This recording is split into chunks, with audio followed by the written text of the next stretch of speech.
mais merci d'avoir posé cette question. Je t'envoie du love. En gros, un runner qui demande pourquoi parfois il a le sentiment que son chaser force pour rentrer dans ses rêves. La personne dit que ça l'agace et que... attends, je crois qu'il y avait la suite de ta question après. Et je ressens sa colère et sa frustration par moment et ça me pousse à fuir, dit la personne. Et ça, c'est normal, voilà. Ça, c'est l'archétype de ce qui se passe quand on essaie d'utiliser le lien à... Je peux pas dire à mauvais escient, mais de façon très naïve, comme si la personne en face, comme si toi, en tant que runner, par exemple, t'étais pas au courant de la posture de ton chaser, à savoir qu'il t'aime, ou qu'il est frustré, ou qu'il est vénère, etc. En vrai, t'es au courant, d'accord, tu le sais, je le sais, voilà.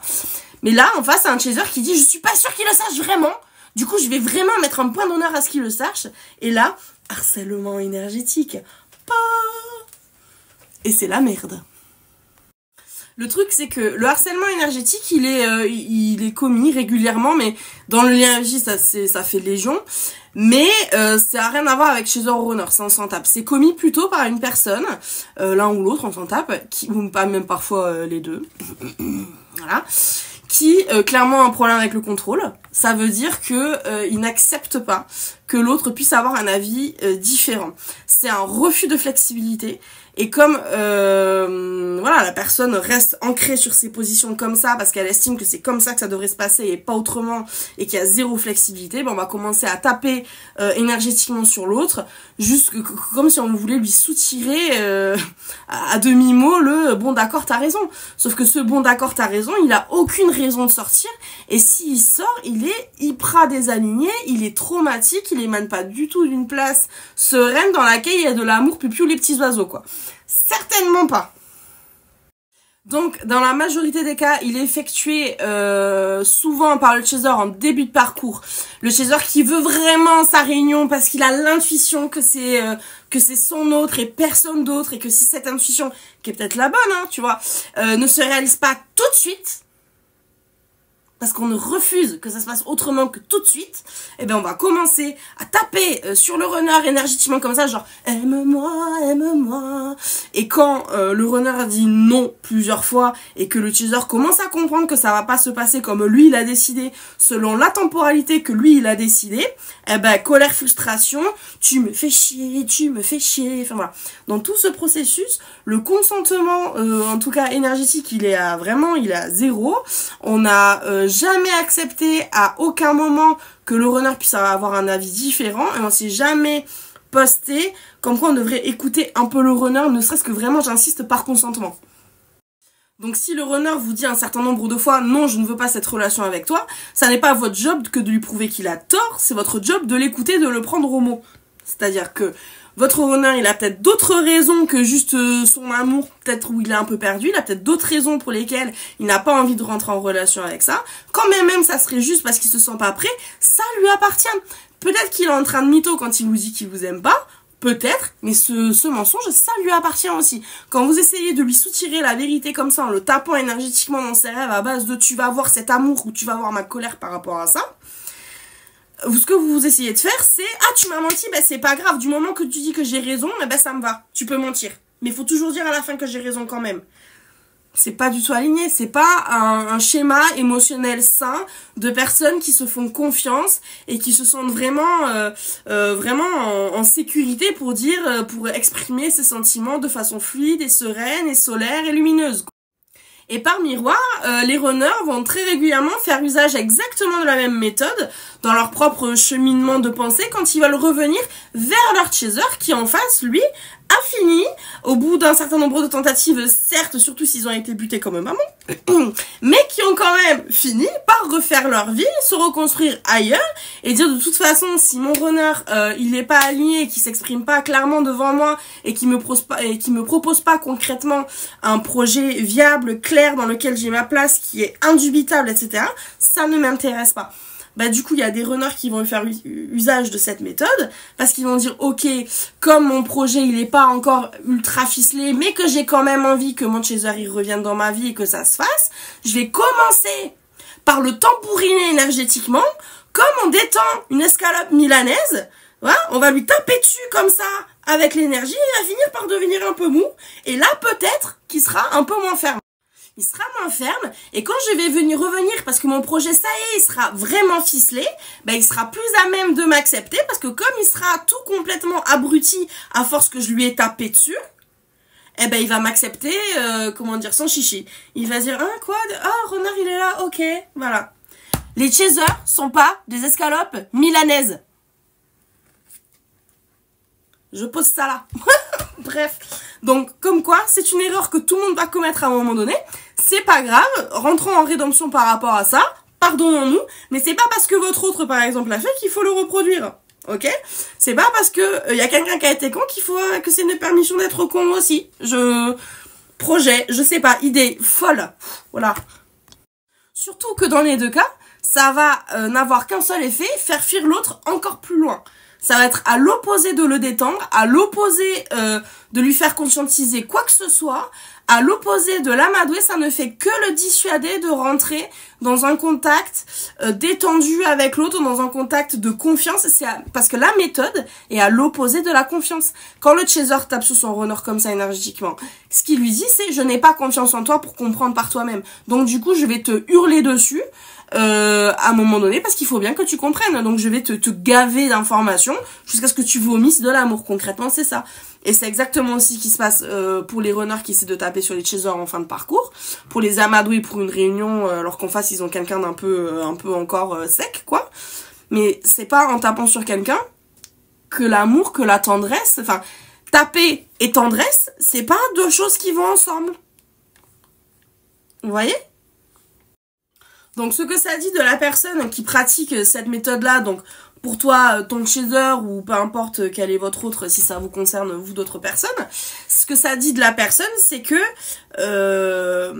y a un vrai défaut de confiance et la personne ne vous fait pas confiance. Elle estime qu'il y a des choses que vous comprenez mal. Hashtag, il faudrait que vous les compreniez comme elle les comprend. Voilà. Il y a zéro intérêt sur vous, comment vous pouvez voir les choses. Enfin, la personne ne se pose même pas la question de savoir si votre point de vue à vous peut être intéressant pour la situation. Vous voyez. Donc c'est très unilatéral. Donc c'est quelqu'un qui est en période soit de doute, soit dans les cas plus extrêmes de souffrance. En général, les chasers qui font ça sont plutôt dans la souffrance. C'est pas un truc qu'ils choisissent consciemment d'aller taper sur l'autre, ni les runners en fin de parcours, c'est un aveu, c'est malgré soi. C'est vraiment, en termes de conscience, c'est vraiment malgré soi. Mais énergétiquement, ça se traduit comme ça. Tout ça, c'est l'exemple parfait de comment nos intentions conscientes, quand vous faites vos petites lettres de manifestation, quand vous pensez à votre autre, genre « j'aimerais que ceci, j'aimerais que cela », ça se traduit d'une certaine manière dans une autre langue qui est l'énergétique. La conscience et l'énergétique, ce sont deux langues qui n'ont pas grand-chose à voir l'une avec l'autre. J'insiste. Par exemple, si vous dites dans la conscience, ben j'aimerais bien que, dans l'énergétique, la façon dont ça se traduit, c'est comme si vous hurliez dans des mégaphones à base de « je veux ça !» et ça n'est pas bienveillant. Voilà. C'est pour ça que ce qu'on souhaite, notre posture consciente, a besoin d'être hyper alignée parce qu'on ne sait pas comment elle se traduit dans l'énergétique, avec quelle intensité, avec quelle manière directe l'autre va la recevoir. Et cette manière directe peut être objectivement parfaitement malaisante et pousser quelqu'un à fuir par exemple. Donc deux choses. Si vous faites partie des personnes qui subissent ce harcèlement, peu importe la raison, peu importe le cas de figure dans lequel vous êtes aujourd'hui, si vous faites partie de ces personnes-là, qu'est-ce que vous pouvez faire? La méthode rapide, c'est faire un soin énergétique qui aura pour but de alors, couper le lien 5D, c'est compliqué. Par contre, mettre un gros videur à l'entrée, un peu vénère, un peu toi tu rentres pas, c'est un peu sympathique parce que ce que ça va créer comme effet, c'est que la personne désalignée qui vous envoie ces images-là, ces pensées-là, ne pourra plus faire passer que le strict nécessaire. C'est-à-dire ce sont des informations, joyeuses ou pas, peu importe, mais qui vous sont nécessaires pour votre propre développement personnel. Vraiment, on parle du nécessaire, du vital. Donc c'est vachement moins fréquent, beaucoup plus précis. Donc il y a un côté, bon, c'est moins dérangeant, sachant surtout que vous avez un vrai intérêt par rapport à ça. Donc on peut faire ça, ok ? Méthode plus longue mais qui marche bien, c'est vous prenez un cahier, là j'en ai pas mais je vous aurais bien. Vous prenez un cahier, à chaque fois que vous avez rêvé d'un truc comme ça que vous voulez pas, quand vous vous levez, vous marquez ta gueule. Va t'empaler sur des cactus. Genre, faites ce que vous voulez. Mais en gros, vous signifiez votre rejet de la situation. Et en fait, ça va permettre à votre conscience, pour le coup, de s'inscrire dans l'énergie à base de « je ne suis pas d'accord ». Et il y a quand même des lois énergétiques. La personne ne peut pas complètement aller contre votre volonté comme ça. Le fait est que ce qui permet aussi à l'autre de vous taper dessus comme ça, de vous harceler comme ça, c'est aussi parce que votre énergie est poreuse sur la question. À un moment donné, vous avez aussi accepté d'avoir des informations. Si vous avez accepté, les informations vous viennent de façon bordélique, tout vient, voilà. Donc vous avez le droit d'inscrire noir sur blanc, je veux que les informations qui m'arrivent soient rangées.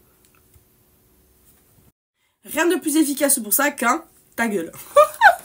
Parce que du coup, quand vous dites ça à quelqu'un, que vous le répétez régulièrement, finit par le comprendre à un moment donné. Et s'il y a quelque chose d'important, c'est pas quelqu'un qui vient à l'aise sonner chez vous énergétiquement, genre coucou, j'ai ça à dire, et voilà, tu vas l'entendre, etc. C'est plutôt un... Alors, je sais que tu veux pas que je vienne, mais ça c'est vraiment important, il faut que je te le dise, ok? Voilà.